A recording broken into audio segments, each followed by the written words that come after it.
கணவன் செய்யக்கூடிய அமல் கணவனை பாதுகாக்கும், தந்தையை பாதுகாக்கும். மனைவி செய்யக்கூடிய அமல் மனைவியை பாதுகாக்கும். பிள்ளைகள் செய்யக்கூடிய அமல் பிள்ளைகளை பாதுகாக்கும். ஆனா இதோடைய தொடர்பு இந்த குடும்ப உறவுகள் சேர்ந்து அல்லாஹ்வை வணங்குவதில் பிரதிபலிக்கும்.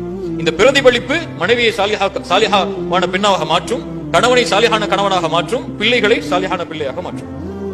இது எல்லாமே ஒரு தொடர்பு. இந்த மூன்று துருவங்களாக இருந்து மார்க்க தொடர்பில், அல்லாஹ்வுடைய தொடர்பில், குர்ஆனுடைய தொடர்பில், சுன்னாவுடைய தொடர்பில் இருந்தால் இந்த குடும்பம் குர்ஆன் சுன்னாவின் வழியில், குர்ஆன் சுன்னாவுடைய குணத்தில் செயல்பட்டால், இதுதான் இந்த உலகத்திலேயே செல்வம் இல்லை என்றாலும், குடும்ப அந்தஸ்து இல்லை என்றாலும், அந்த குடும்பத்தில் எதுவுமே இல்லை என்றாலும் மகிழ்வு நிரம்பி இருக்கும். இல்லை என்றால் அந்த குடும்பத்துல காசு பணம் இருக்கலாம், சந்தோஷம் இருக்கலாம், அல்லது குடும்ப உறவுகள் ஏராளமா லட்சக்கணக்கா இருக்கலாம். நெருக்கடியான வாழ்வில் தான் அந்த குடும்பம் இருக்கும், அல்லாஹ்வுடைய உறவை விட்டு தூரமாக இருக்கும் வரை. இதுதான் இந்த ஒட்டுமொத்த விஷயத்துடைய சுருக்கம்.